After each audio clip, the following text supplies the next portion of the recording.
many Chinese Canadians saw the Second World War as an opportunity to prove their loyalty, to show that they were equal in standing and were willing to serve their country. And I was just, impressed and grateful for their courage and their sacrifice because it's led to the rights I enjoy today. I think it's very important for us to gaze at history from time to time because it reminds us that, mistakes can be repeated. Being an artist can be a heck of a ride, but you're not alone. On Journey of the Art, we tell inspiring stories of artists and chat with those who support us on this path. I'm your host, Lola Opataya, writer, editor, singer, and all-round lover of words. Come with me on the journey. Hello, and welcome to Journey of the Arts. In today's episode, we're discussing love, honor, and sacrifice in the novel The Riveter. The Riveter tells the story of the interracial relationship between Josiah Chang, an honorable Chinese man, and his love interest, Poppy, a Caucasian woman living life on her own terms.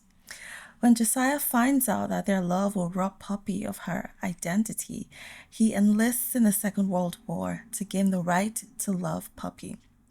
Forced to make hard choices and bend to the changes of war, Josiah and Poppy realize that the true war is in their hearts. The Riveter is scheduled for release on February 11, 2025 from House of Anansi Press. And my guest and author of The Riveter is Jack Wang. Jack is the author of the story collection We Two Alone, winner of the 2021 Central New York Book Award in Fiction, and the 2020 Denota Gleed Literary Award from the Writers' Union of Canada. Jack's work has been shortlisted for the 2021 Kobo Emerging Writer Prize and the Commonwealth Short Story Prize, and longlisted for Canada Reads 2022 and the Journey Prize. Jack holds a BSc from the University of Toronto, an MFA in Fiction from the University of Arizona, and a PhD in English from Florida State University. He's also a professor in the Department of Writing at Ithaca College in Ithaca, New York. Welcome to the show, Jack. Thanks so much for having me, Lola. You're very welcome. Thank you. Thank you for being here. I know you're just recovering from a cough, so I'm going to try to handle you gently today. But thank you for doing this. Well, before we begin the conversation, if you don't know, you can find Journey of the Art wherever you get your podcasts. So check us out on Spotify, Apple Podcasts, and other platforms to listen on the go, follow the show, and leave a comment. This really helps to boost our visibility so more folks like you can discover and join the community. Also, as always, I'd love to connect with you on Instagram, so please follow the show at Journey of the Art Pod. All right, Jack. Now to the business of the day. This book, The Riveter, is, oh my gosh, so good. I really, really loved it. And one of the reasons why I loved it is I'm not the person to read a book on war just because it's gory and it's trauma and it's painful to read. But this one, I really got into it. And even though you didn't spare any details, you really showed us the different aspects of war and pain and all of that, you zoomed into the character's life in a really intimate and honest way that I didn't feel like this was trauma porn. I felt like this was a book about human beings making decisions about life and making tough decisions about life and how we are forced to bend to the realities of life. So thank you so much for writing this book. I really enjoyed it. I will rave more about it on social media, but for now, let's get into it and talk about this amazing book. So from your previous book, it looks like you have a leaning toward historical fiction. But I'm curious, what did you find so fascinating about the Second World War that compelled you to write this book? Yeah, I was particularly drawn to the exploits of Chinese Canadians. The genesis of this book is kind of lost to me because it's lived with me for so long. I can't remember the precise moment when the idea first occurred to me to write about Chinese Canadians who served. I just know that when I first learned about Chinese Canadians who served during the Second World War, it was so fascinating to me, in part because this is not history that most of us learn in high school or even in university necessarily. And we have to keep in mind that at the time of the Second World War, to be Chinese Canadian meant you were a second-class citizen. Yeah. You didn't have full citizenship rights, didn't have the right to vote. You couldn't work in professions like medicine or even, education. And of course, Chinese Canadians were barred from military service at the outset of the war, precisely because Ottawa was aware that service could lead to full citizenship rights, the Yeah. demand for full citizenship rights, and the franchise. But nonetheless, many Chinese Canadians saw the Second World War as an opportunity to prove their loyalty, to show that they were equal in standing and were willing to serve their country. And I was just, impressed and grateful for their courage and their sacrifice because it's led to the rights I enjoy today. Yeah, absolutely. I mean, being part Canadian now, I've read some history and discovered how really horrific, that life was for Chinese Canadians. And this book really gave me a glimpse into that because I wouldn't even say like it's the whole spectrum. It's really Right, more like a glimpse. right. This is just one person's, experience. And I thank you for honoring their history and showing the odds that they had to go through, to prove themselves, like to show that they were worth that honor. It's sad that they had to do that, but then again, that's history. And I think it's very important for us to gaze at history from time to time because it reminds us that, mistakes can be repeated and this is the long journey that we've come from. But I'm really also curious about the character of Josiah Chang. And I know that you being Chinese Canadian, you obviously have a leaning toward people of your heritage, but I'm curious to know what moment you saw the character of Josiah Chang. Did you see him, in a dream? Because there are so many elements of the dream in this book. Like, where did Josiah come from? That's a great question. I read a book at one point called The Dragon and the Maple Leaf by Marjorie Wong. And it's kind of a exhaustive compendium of every Chinese Canadian or most Chinese Canadians who served during the First and Second World Wars. This was kind of an exhaustive study. And because she's trying to track everyone who served, there's really only a little bit of information about each individual. Mm, And there were a few paragraphs about someone named Richard Marr. He was from British Columbia. And we're told that he was the only Chinese Canadian who served in the 1st Canadian Parachute Battalion. And mm, this to me struck me as remarkable that there was one Chinese Canadian who served in this famed airborne infantry unit. And the book says that he was part of the Ardennes Offensive, that he was part of the Rhine drop into Germany. And maybe that was the moment when the contours of this story first emerged. I mm, really was fascinated by the idea of a single Chinese Canadian mm. who served. And it makes you wonder, of course, who was this person? Yeah, yeah. Who was a person who was able to qualify for such a distinguished military unit? And rather than trying to write nonfiction or to find out who he was in real life, this seemed Mm, like an opportunity because the archives were so thin to do what historical fiction does best, which is to fill in the gaps right, in the archival record. And I right. just used my imagination. And I think that was perhaps the moment when Josiah Chang first came to mind. He was actually originally named Johnny Chang. Mm, And that's because I was thinking of the figure of Johnny Canuck. He's this figure from Canadiana. He is Canada's equivalent to Uncle Sam or Britain's John Bull. And he reemerged during the Second World War in comic books as a kind of anti-fascist, anti-Nazi hero. And he was famously a lumberjack, among other things. The Vancouver Canucks right now still use Johnny Canuck yeah. as third logo, right? So he's this figure of Canadiana, and I wanted to create a Chinese Canadian character who was also very Canadian. And so Mm, that's why Josiah Chang is a faller or a lumberjack. And, like Johnny Canuck, he's a big, strong guy. And at the same time, I was challenging, I think, our notions of the Asian male in the popular imaginary. mm, Because on the one hand, Josiah seems a little bit larger than life. yeah. But on the other hand, he's just a strong and able and confident guy. And Yeah. why is that surprising Yeah. or unlikely for an Asian male character? Yeah. I'm really impressed by his character. I was inspired by his character. And I have a question here about, how Josiah's story is a story of immigrants. Mm-hmm. And it's a story of resilience and Mm-hmm. restraint in the Right. most obvious racism. And Right. as an immigrant myself, I could understand Josiah's frustrations. Mm-hmm. But I was also, like I said, inspired by his restraint Mm-hmm. and the way he just pushes through. He never takes his eyes off the goal.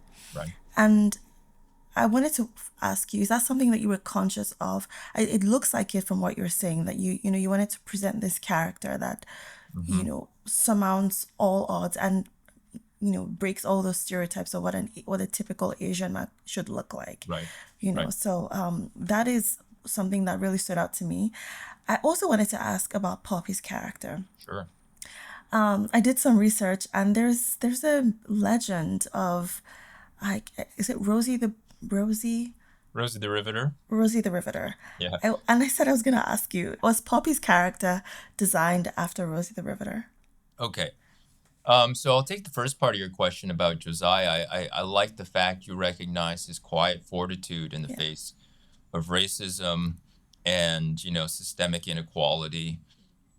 As a writer, obviously there is a lot of overt racism in the society at large in the novel. It is, not being barred from the military, not being mm, able to serve, all of the challenges to marrying Poppy. Obviously, there are overt problems that he faces. But as a writer, I don't want to bludgeon the reader with just example after yeah, example yeah, of overt racism. Sometimes it's what we would now call microaggressions, much yeah, more subtle things to which he responds with that kind of quiet fortitude. He often knows himself well enough and feels confident enough in himself that he can brush some things aside. At other moments, of course, he does take umbrage, quiet umbrage.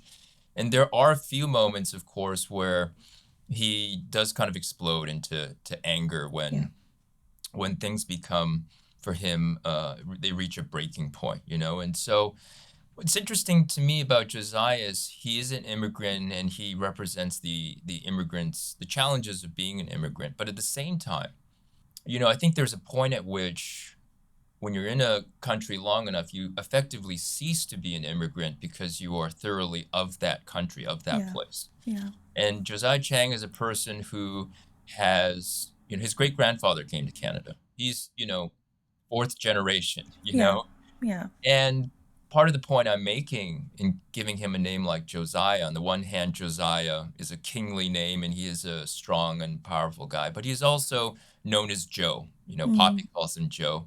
And he is in many ways an ordinary Joe, which is to say, an ordinary Canadian. mm, And there is a point at which it's not so much that you are not Canadian, it's that other people choose not to see you as right, Canadian, right? They choose right, to see you as an outsider when in fact, you effectively cease to be an immigrant. right, Josiah Chang is thoroughly Canadian. Um, Now, when it comes to the character of Poppy, you can't write a novel called The Riveter without evoking, to some degree, Rosie the Riveter, right, from the Second World War.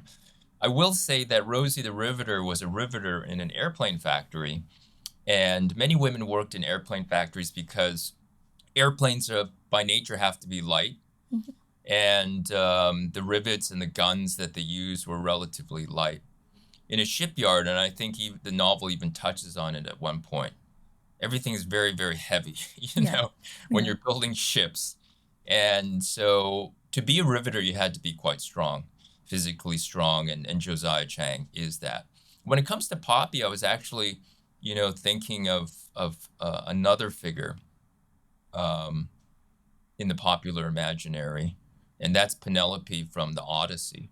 mm, So Poppy, of course, when we think of the word Poppy, we think of Remembrance Day, we think of yeah, service. yeah, That becomes synonymous with Canada itself, right? And so Poppy, on the one hand, represents British Canada, right, Canada at large right, through the name Poppy, but For me, a very happy moment as a writer was when I realized that Poppy is actually the diminutive form of Penelope. So in the Odyssey, of course, famously, Odysseus wants to get back from the Trojan War to get back to his wife. Yeah. And so any story that's about the longing for home and the desire Mm. to return evokes at some level the Yeah. Odyssey. Yeah. Um, but Penelope was famous for being this paragon of virtue. She was famous for being faithful. That's her one defining characteristic, is that Yeah. she's a faithful woman. And the reality was, there was a lot more unfaithfulness during the war for all kinds Yeah. of understandable Yeah. reasons. And so I wanted to portray Poppy as someone who is um, much less a paragon of virtue and more a flesh and blood human Yeah. being who Yeah. faces, both temptation and also values her own needs and desires. Yeah, absolutely. That's one of the things that I really love about this book. Like I was saying earlier, like it's such a humanistic approach to understanding why people do things the way they Right. do and why they make the decisions that they do. Right. So thank you for Sure. highlighting those things. And I didn't see that connection between Poppy, being almost representative of British Canada and Mhm. how it's like Josiah is fighting for the love of Canada just as he's fighting for the love of Poppy. So thank Exactly. you for bringing that connection out. I didn't see that earlier. So throughout this novel, we see Hmm. these characters on the fringes of society, people who don't fit for many reasons. Hmm. Race, as in the case of Josiah and Harrison, gender iconoclasm, as in the case of Poppy, Hmm. emotional resilience, as in the case of Bill, and Hmm. homelessness, as in the case of Queenie, Yeah. Josiah's dog. And it seems that these characters want someone or something to say, you're all right and you Hmm. belong here. How were you able to envision these characters through different lenses? Yeah, that's a great question. I mean, to my mind, I'm trying to create a connection between different kinds of freedoms. Mm-hmm. Race, gender, for example, sexuality, different kinds of freedoms, and the different kinds of forces that might stifle or oppress, that kind of personal liberty. It begins with recognizing, for example, that unlike the popular imaginary, when we think of World War II movies and films, it very often portrays white heroism. And we forget that, people of color served on Yeah. the Allied side, whether it was Chinese Canadians or Black Canadians or Indigenous Canadians who served in the 1st Canadian Parachute Yeah. Battalion, whether it was the service of women in many aspects of the military. Even though they couldn't go to war, they were Mm-hmm. part of many, many important aspects of the war, from nursing to women's auxiliaries, and so on and so forth. To say nothing of wartime industries, Yeah. right, like the shipyard, where Yeah. many women replaced men, and so on. And of course, the novel goes to the American South, Mm. and that's because Canada didn't have its own jump school or parachute training school until later on in the war. So members of the 1st Canadian Parachute Battalion Mm-hmm. had to go to Fort Benning, Georgia first, in order to train as paratroopers. And I'm also trying to draw a connection between Josiah's fight and the fight for double victory, as it was known, Yeah. but by Black Americans, victory at home and victory abroad and victory at home. Mm.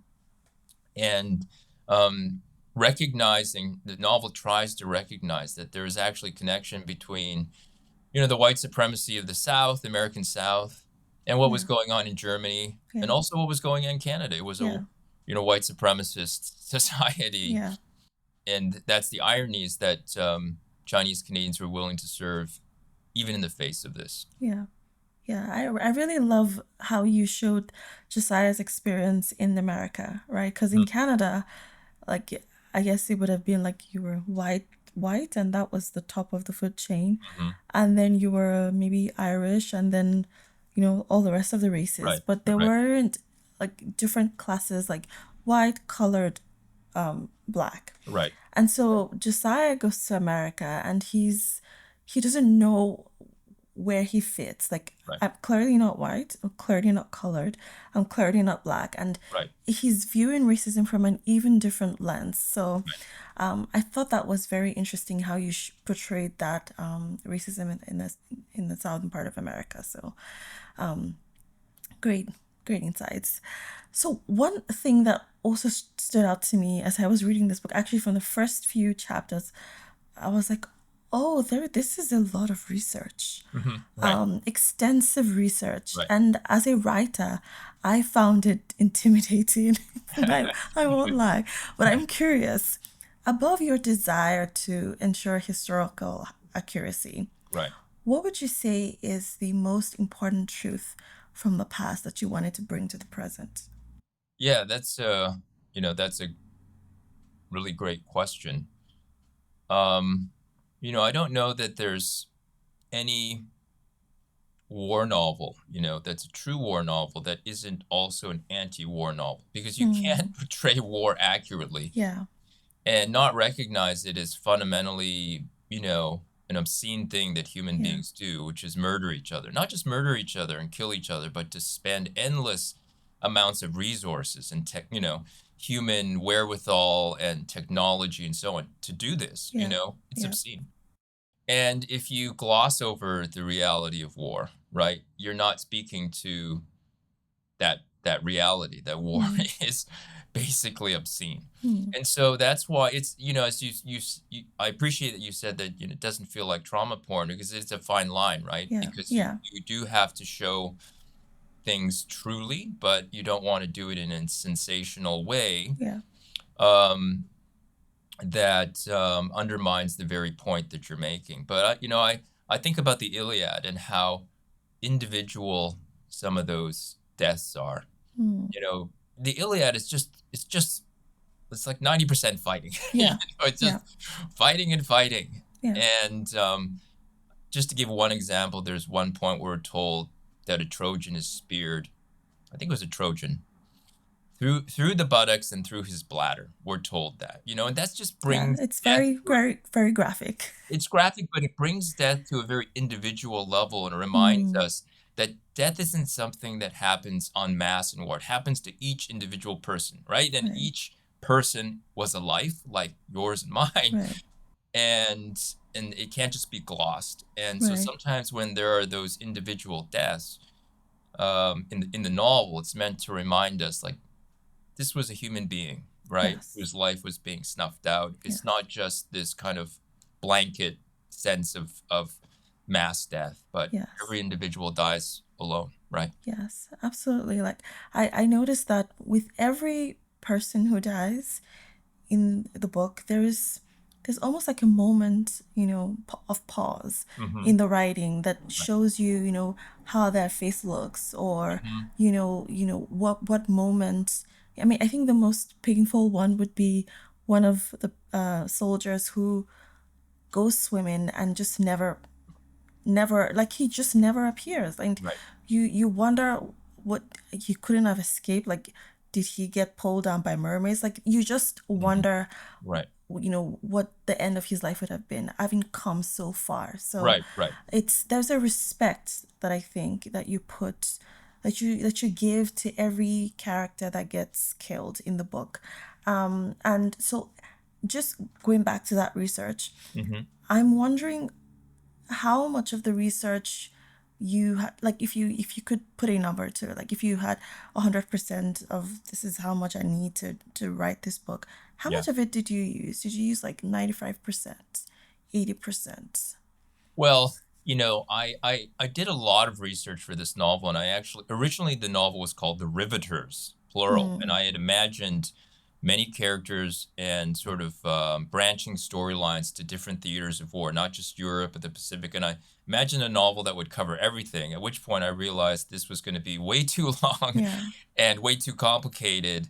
And so there was a lot of research that I did that I just didn't wind up using because I narrowed the scope of the novel. What helped you to narrow those things down? Um, as I was writing the novel, I should say that I started writing this novel over 10 years ago. in 2014 when I was on fellowship at the University of East Anglia in England. And one of the things about writing a novel is that the very act of writing makes you a different writer, right? The very act of writing teaches you to be a different kind of writer. And so over the course of the first few years, and I actually paused the novel writing to finish We Two Alone.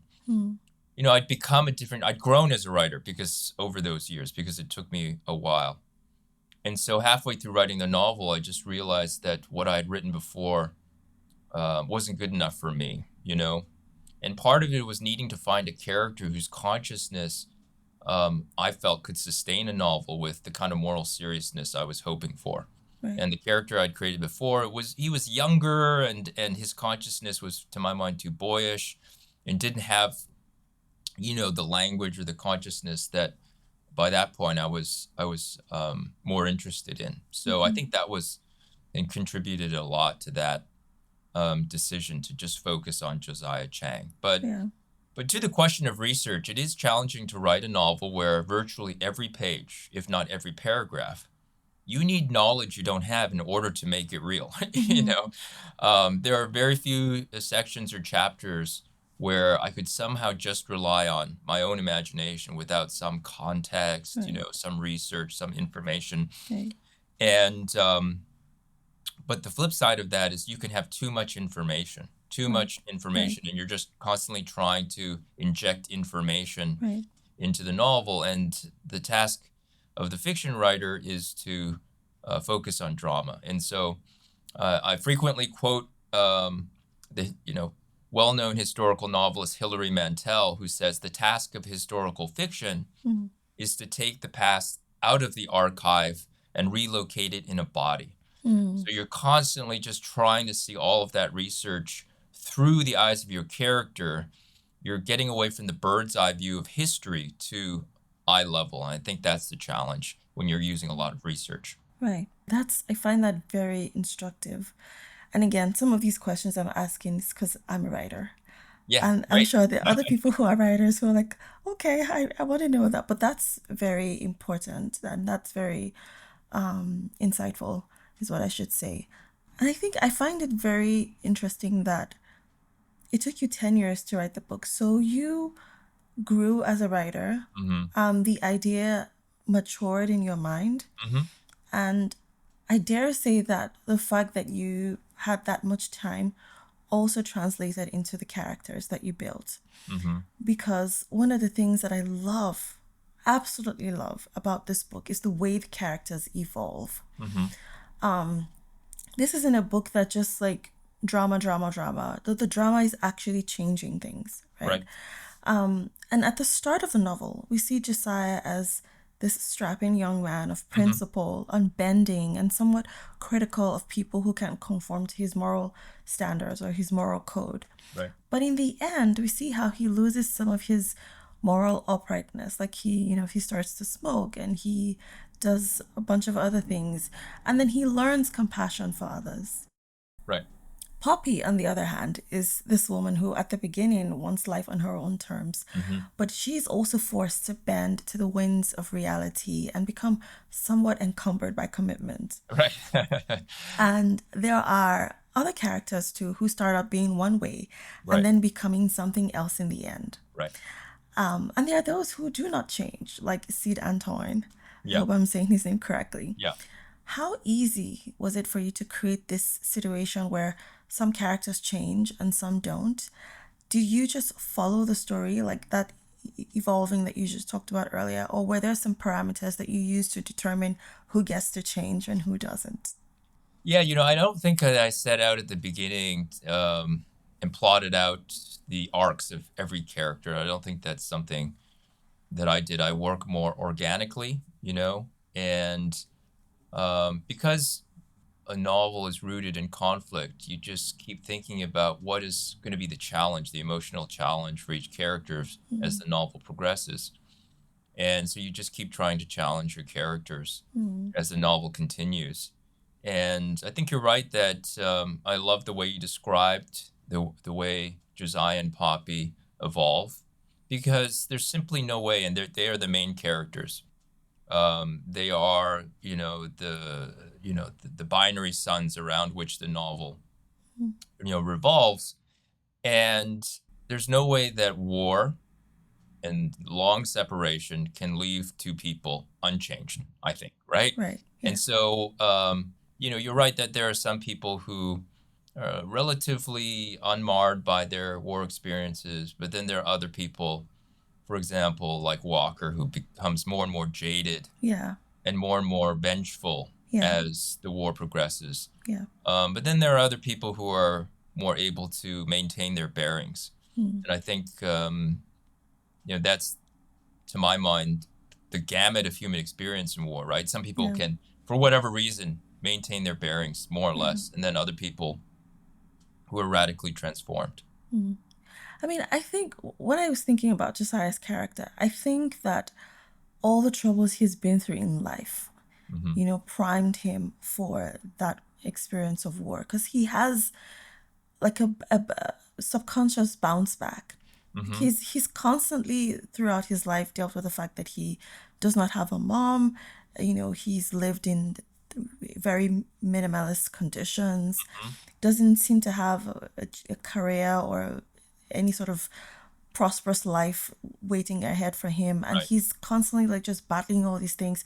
Like even enlisting took him on a long journey, and being able to say, hey, here I am, I want to fight. Right. And I think those things actually prepared him, because when you juxtapose somebody who has had everything, or you compare someone who has had everything with someone who has had nothing, Right. and has learned the toughness of life and has learned to like just keep going, Right. I think there's a resilience that just comes through, with those experiences. So all of that to say that I think you set everything up so well that it all just fits, a round peg in a round hole. So Yeah. thank you. One other question I wanted to ask you is about the honesty in the interracial relationship between Josiah and Poppy. I think it's notable. And I think it's notable because we see so many more, interracial marriages now, like social media is full of them. But I often wonder about the kind of conversations that are happening in those relationships, because the question of race and difference will always be there, right? And then if you decide to have children, you're creating these children who have dual identities, and that's a separate conversation on its own. Right. But there's a scene in the book where Poppy takes Josiah to Chinatown, Right. thinking that this will please him, but it doesn't. Right. And she has misunderstood what he wants, and he's misunderstood her intentions. Right. But something interesting happens where Poppy admits that, I don't know how to be in an interracial relationship. I don't know how this works. Right. And I think this is so beautiful, because I think the world will be a better place if sometimes we just said, I actually don't know how this works. Yeah. Like I'm just stumbling around in the dark, instead of plowing on in audacious ignorance. Right. Is this something that you were particular about, or did it just flow into the book like you were talking about just now? Yeah, I think this is something that I thought consciously about, because obviously there are forces around them that are opposed to their relationship. Sometimes it's subtle. For example, there's a scene where the two of them manage to jump onto the back of a ferry that's just left the dock, Yeah. and they forget themselves and they kiss each other in public, and suddenly Yeah. this produces a kind of chill on Yeah. the people on the back deck. And then of course there are forces like Poppy's parents and others who exert certain kinds of pressures in their relationship. But to me, it's not true to lived experience, to reality, to suggest these two are just virtuous in their love and all of the problems are, come from outside. I think there are Right. also issues that come from within. Right. This is true now in the contemporary world, so one can only imagine they would be even greater, right? Yeah. Issues in the 1940s. So, for example, there's one point where Poppy is being lectured by, the director of the women's workforce, Yeah. supervisor of women at the shipyard, and Poppy realizes that, her feelings for Josiah are not necessarily pure, as it were. Yeah. She realizes that part of what she feels she uses the word self-abasement. Yeah. There's something that she describes as feral, reckless, and thrilling about dating Yeah. Josiah. Yeah. And people who enter interracial relationships, their desires and their motives are not always uncomplicated. Sometimes it is an exoticism, right? Yeah. Sometimes it is a desire for other, and I just want to be true to that in a Mm. relationship. And of course, there are times where there's misunderstandings, like that scene where Poppy proposes they go to Mandarin Garden in Mm. Chinatown, and Josiah resists that idea. Those kinds of tensions do in fact play out, Yeah. and it's part of the negotiation of their relationship. Yeah. Yeah. I really appreciate the fact that you explored, that idea and injected that importance of honesty, Mm. and I think in the end that's what really helps them, you know, get to the other side of things. I'm trying to give Right, trying right, not to right, give things right. away. Yeah, yeah, yeah. Yeah, Because they have to have this honest conversation where it's like, you did this and I did this and this is how I felt about this, yeah, and maybe we don't know, maybe we just take it one step at a time, right. but I really love that you brought that out in their characters. Can I also say though that part of the tension in their relationship too is rooted in Poppy's desire for sexual freedom, right? So the Yes. other thing too is they're not just necessarily representative. This is an Asian man and an English woman, and this is what interracial relationships are like, Yeah. right? But Yeah. every relationship is also very individual, right? And part of their challenges are not just about race, but questions of, as you alluded to earlier, about commitment, right? Hmm.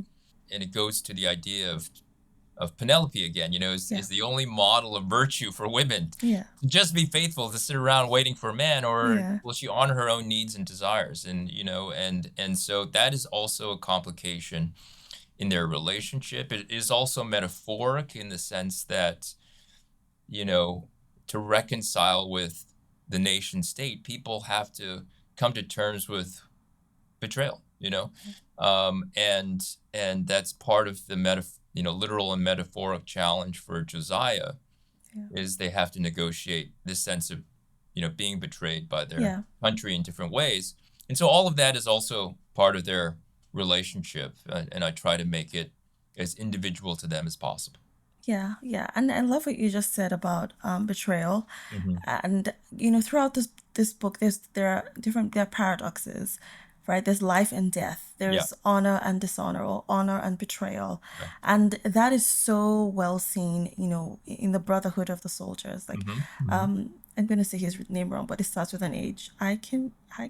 Hiking, yeah, Yeah, hiking, yeah. yeah, got it. Yeah, you Heikkinen, got it, you got it. Walker, Sid, Bill, Josiah, Yeah. Vandenberg. Vandenberg. Yeah. Like there's all those paradoxes involved with those characters, Right. and I was curious to know, was that something that again flowed as you were writing, or was that an actual deliberate thing? Like, I want to show how life and death plays out in these characters, honor and betrayal. Like, some people choose life, some people choose death. Right. Because, through as the war progresses, like we were saying just now, some people go over to the dark side, and some Right. people manage to find a balance between the two.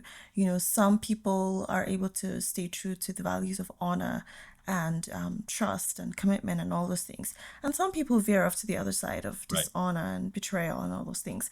Was that something that was a deliberate attempt to show the paradoxes of life, or did it just flow? Well, I think it was a bit of both because, again, kind of like what I was saying before, especially with the soldiers, I didn't map them all out beforehand. And it was almost like I just wrote these scenes and characters popped up, and then I decided which ones were kind of interesting enough to, right, to sort of maintain in the cast of soldiers, which ones were more secondary.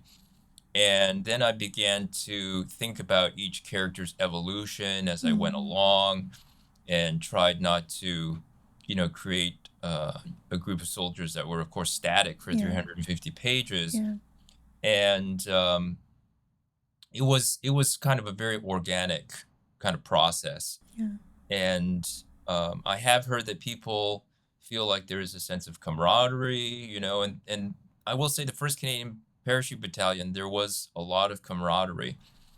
And I will also note that many Chinese Canadians felt equal for the first time when they put on the uniform, because they felt like when they were in the military and once they all wore the same uniform, they were not treated differently, unlike greater society. Yeah. And in some people mourned the end of the war because once they took off the uniform, they would have to go back to Yeah. society where Yeah. they were seen differently, you know? Yeah. And from everything I've heard, there was obviously there was not a total absence of racism, but there was the feeling of less in the armed forces because you did join a kind of brotherhood, and you all wore the same uniform. Yeah. You counted on each other to live, Yeah. and there was in fact a greater sense of belonging. Yeah. Yeah, I totally agree, and I see all of those things in the book. I was so worried for Josiah when the war came to an end, and I was like, I hope he doesn't take. I mean, he is going to take off the uniform at some point, but Yeah, I was worried about what his life would look like right, at the end. right. So, Jack, I feel like I've bombarded you with so many questions, but I do have to ask you this Yes. question. I want to talk about the way you traverse through time throughout the book. So the book begins after the conflict that inspires Josiah to join the army. Mm-hmm. And then it travels back and forth. And I must admit that it kept me on my toes. Okay. And I constantly wanted to be sure where in time you dropped me. Right. So I wanted to ask, why did you travel this way? What informed the structure of time in the book? That's a great question, because there is a kind of a story behind the chronology. So when I, worked on this novel for a number of years, and I got to a point where I felt dissatisfied with what I had written, I felt like I needed to start over, and I wanted to start in a way that was dramatic and that would grip the reader, and I wanted the kind of novel opening that would not let the reader go. And as a general principle in stories, you're trying to start at the latest possible moment. So how late can you start, And so I start on D-Day, which is, of course, naturally, inherently a dramatic moment. Right. And I think it allowed me to write in a way where I could establish the voice, tone, consciousness of the novel, and hopefully invite the reader in and grip them. But of course, much of the story happens before D-Day, Yeah. at which point the novel goes back in time to retrace the question of how Josiah gets there. And I think that's part of the question built into the structure was, well, how does Josiah get from A to B, right? How do we connect these storylines? But the interesting thing is when I first wrote, an early draft of this, the alternations between these two timelines, basically Josiah War and Josiah in Vancouver, and then going through his training up until the war, there was a lot of vacillation back and forth, like really frequent chapter by chapter alternation between these timelines.